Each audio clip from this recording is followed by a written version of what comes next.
প্রিয় দেশবাসী, আমরা সবাই জানি ছাত্র নাগরিকদের অংশগ্রহণে যে আমাদের সফল গণঅভ্যুত্থানটি হয়েছে সেটির পরপরই বাংলাদেশ পুলিশ সদস্যরা তাদের কর্মস্থল থেকে নিজেদেরকে প্রত্যাহার করে নিয়েছে। আজকে কিছুক্ষণ আগে আমি দেখতে পেলাম যে তারা 11টি দফা দাবি দিয়েছে, অর্থাৎ তারা যদি কর্মস্থলে ফিরতে চায় তাহলে 11টি দফা দাবি পূরণ করতে হবে। আমি প্রথম দফা দাবিটি আপনাদেরকে পড়ে শোনাচ্ছি।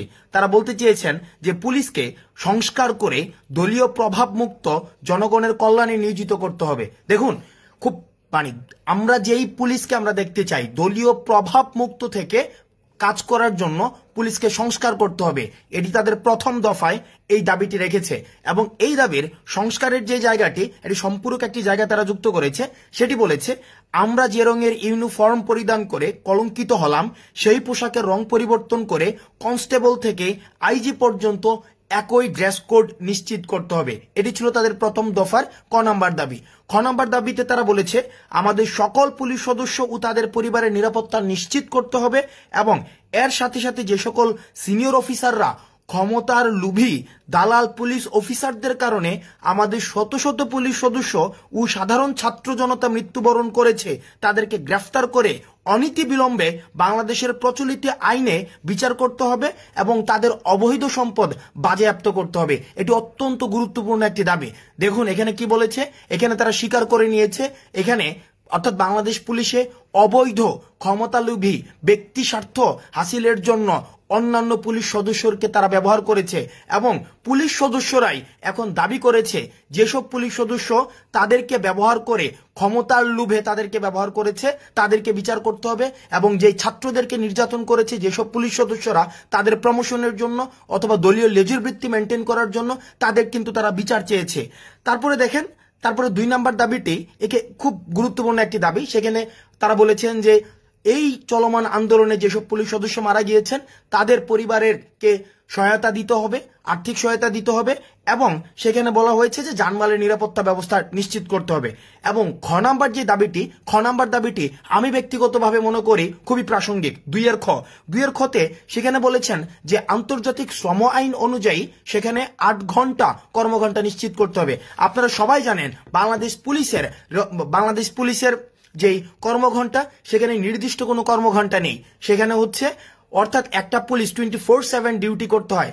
আমরা জানি একটা মানুষের পক্ষে 24 ঘন্টা ডিউটি করা সেটা কখনোই সম্ভব না। আমরা যে এই কিছুদিন অর্থাৎ আমাদেরকে থানা হেফাজতে আমাদেরকে দৌড়াদৌড়ি করতে হয়েছে, সেখানে আমরা দেখেছি একটা পুলিশ কতটা অমানবিক জীবনযাপন করে একটা পুলিশের জীবন। তাদের নির্দিষ্ট কোনো কর্মঘণ্টা নেই, 16 ঘন্টা 20 ঘন্টা 24 ঘন্টা ক্ষেত্র বিশেষে 2 দিন 3 দিন পর্যন্ত তাদেরকে ডিউটি করতে হয়। তাদের টোটাল 11টি দফা দাবি রয়েছে এবং প্রত্যেকটি দফা আমি যেগুলো পড়েছি কিছু কিছু দফা হচ্ছে ডিপার্টমেন্টাল, কিছু দাবি, বেশিরভাগ দাবি বা আমি প্রথম যে 4টি দফা দাবি যেগুলো সার্বজনীন সাধারণ মানুষ বুঝবে, আমি এই 4টি দফা দাবি পড়েছি। 4টি দফা তারা 2টির মধ্যে বলেছেন, দেখুন আমরা এমন একটি পুলিশ চাই, আমরা বৈষম্য বিরোধী ছাত্র আন্দোলন এমন একটি পুলিশ চাই যে পুলিশ কখনোই হচ্ছে কোনো ধরনের গোষ্ঠী কেন্দ্রিক নিয়োজিত হবে না, বরং সেই পুলিশটি হবে জনগণের পুলিশ, অর্থাৎ পুলিশকে জনগণের সহায়তার জন্য জনগণের দোরগোড়ায় পৌঁছে দিতে পারবে। অর্থাৎ পুলিশের সাথে জনগণের যে মেলুবন্ধনটি সেই মেলুবন্ধনটি যথেষ্ট সুসম্পর্কের ভিত্তিতে গড়ে উঠবে।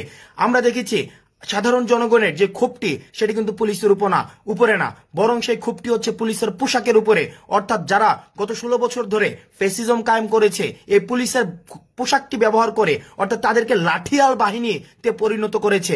আমরা দেখেছি ছাত্রদেরকে দমন করার জন্য, সুশীল নাগরিকদেরকে দমন করার জন্য, যারাই নীতিগত সংস্কারের কথা বলেছেন তাদেরকে দমন করার জন্য পুলিশকে সবসময় লাঠিয়াল বাহিনী হিসেবে তারা ব্যবহার করেছে ক্ষমতালোভীরা। সুতরাং আমরা পুলিশের যে দাবিগুলো জানিয়েছে এই দাবিগুলোর প্রতি বৈষম্য বিরোধী ছাত্র আন্দোলনের একজন সমন্বয়ক হিসেবে আমি ব্যক্তিগতভাবে, এটি কোনো আমাদের আনুষ্ঠানিক বৈষম্য বিরোধী ছাত্র আন্দোলনের কোনো বক্তব্য নয়, আমি ব্যক্তিগতভাবে এই যে 4টি দাবি সেগুলিকে অত্যন্ত বা 11টি যে দাবি সেগুলিকে অত্যন্ত যুগোপযোগী মনে করছি এবং পুলিশকে জনগণের দোরগোড়ায় পৌঁছে দিতে এবং পুলিশের যে ভাবমূর্তি ক্ষুণ্ণ হয়েছে সেই ভাবমূর্তিকে আবার সেটাকে ফিরিয়ে আনতে, পুনর্গঠন করতে আমি বিশ্বাস করি এই যে দাবিগুলো সেগুলি প্রাসঙ্গিক। এবং আমরা বলতে চাই ছাত্র নাগরিকের অংশগ্রহণে যে অন্তর্বর্তীকালীন সরকার গঠিত হতে যাচ্ছে, আমরা বিশ্বাস করতে চাই সে অন্তর্বর্তীকালীন সরকার এই 11 দফা দাবিকে অবশ্যই আমলে নেবে।